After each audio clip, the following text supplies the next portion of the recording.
کہانی کا موضوع غیر ذمہ دار۔ افلاس، بھوک اور غربت نے انسانوں کو بے حس بنا دیا ہے۔ انسانیت کا جذبہ دور دور تک نہیں رہا۔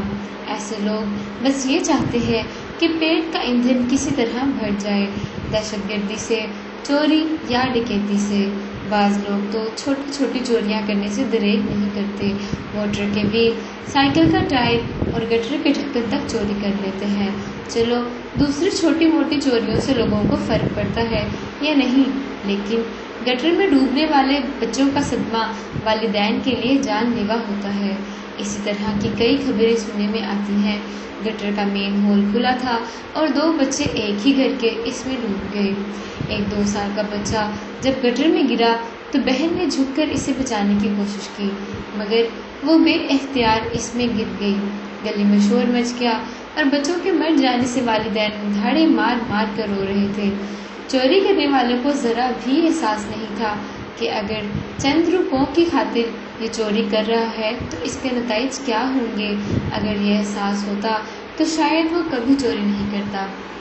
اسی طرح ایک عورت رو رو کر اپنی داستان سنا رہی تھی کہ میں بے اولاد تھی، کئی سالوں کے بعد میرے ہاں لڑکا پیدا ہوا، میں نے خدا کا شکر ادا کیا اور اس کی پرورش کرنے لگی اور اچھی سے اچھی خوراک اسے کھلائی۔ اسکول میں جانے کی اس کی عمر آئی تو میں نے نہایت ہی اعلیٰ اسکول میں اسے ڈالا اور سوچا بڑا ہو کر وہ ایک اعلیٰ افسر بنے گا۔ طرح طرح کے خواب میں نے اپنی آنکھوں میں سجا لیے تھے۔ بس میری ایک بری عادت تھی، میں جب اپنا گھر صاف ستھرا کرتی تو اسے گلی میں دوسرے بچوں کے ساتھ کھیلنے کی اجازت دے دیتی۔ وہ 1-2 گھنٹے باقی بچوں کے ساتھ کھیلتا رہتا اور میں تھوڑی دیر آرام بھی کر لیتی اور گھر بھی صاف ستھرا رہتا۔ گھر میں بیٹھے بیٹھے طرح طرح کے منصوبے بناتی رہتی۔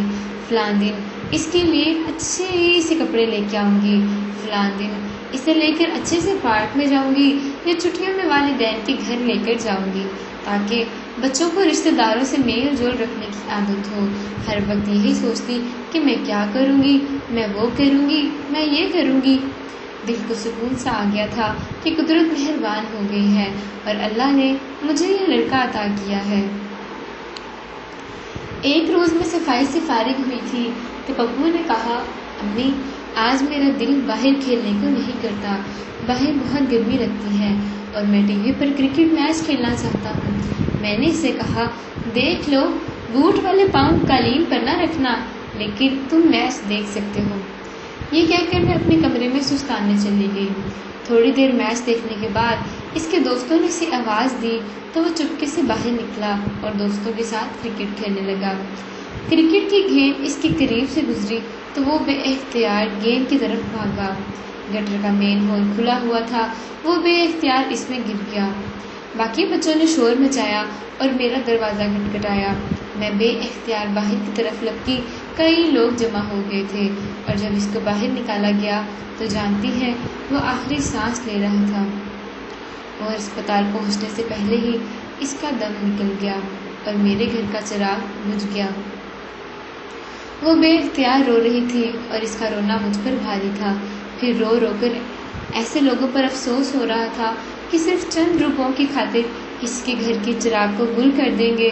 پھر افسوس انتظامیہ پر بھری آتا ہے۔ اگر کہیں مین ہول گٹر کا کھلا ہے اور اس کا ڈھکن درکار ہے تو نیا کیوں نہیں مہیا کرتے؟ یہ کام محنتی لوگ کرتے ہیں، محنت سے لوگوں نے منہ موڑ لیا ہے اور ہر حرام ہو چکے ہیں۔ بڑے آفیسرز اپنے ماتحتوں سے کہہ کر اپنا فرض ادا کر کے پوچھتے بھی نہیں کہ گلی میں جو گٹر تھا اس کا ہول بند ہوا کہ نہیں۔ یہی اپنے لوگ جب باہر محنت مزدوری کرتے ہیں تو باہر کی دنیا والے ان کا عرق نکال کر روپے دیتی ہے۔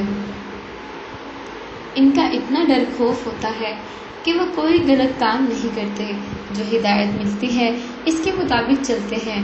کاش لوگ یہاں پر بھی ایسے ذمہ دار ہو جائیں اور ان کے اندر غلط کام نہ کرنے کا احساس پیدا ہو جائے۔ آمین۔